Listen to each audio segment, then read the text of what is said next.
ya goli, angalia mbinu za mwalimu. Umeelewa? Utakuja kuelewa Yanga kiasi gani ameinvest. Yanga kona sasa hivi Yanga apigi ndefu. Kama mjafuatilia labda ni wasanue. Yanga kona anaanza chini. Ina maana kocha ashakataa huo mfumo wako wa drop ball. Mpira unaokuwa chini zinagongwa draft, mtu anakuja kukufunga. Na linapokuja swala hilo kwetu hatulipendi. Lakini angalia Simba tunashinda magoli gani?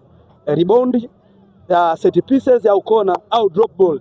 Magoli yale ya movement tu amechukua mwalimu sukampa nani aliset ya Euros amna sasa hivi.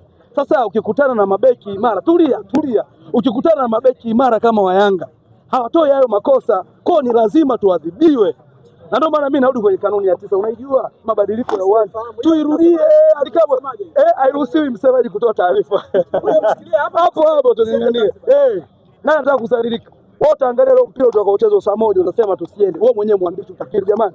Kwa mpira nauona hapa saa 1 dhidi ya Dodoma tusiende. Yuko mshambuliaji kinara pale Selemani Mwalimu. Sawa, mchukue Selemani Mwalimu afu mchukue Depu.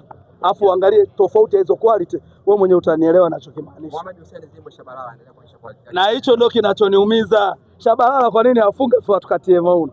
Anatutambia. Shabalala kafunga kwa kama na Maema hivi. Shabalala amecheza Simba. Unataka Shabalala msimu mzima afunge. Lakini kaja Yanga anafunga na tukomoa Shabalala. Tujute yeye kuondoka. Na Shabalala nimesikia dabi alipita shangilia goli nilikuwa pale karibu. Akaniambia Mchome bado dabi.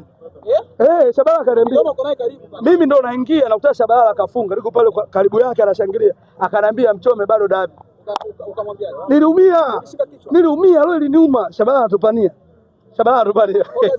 Kazi tunao na Shabalala mpya, kazaliwa upya. Mimi niwaambie tu kitu kimoja ndugu zangu. Msimamo wangu naondoka nao ni ule dabi tusepe. Dabi? Tusepe. Bana shukrani. Pamoja sana.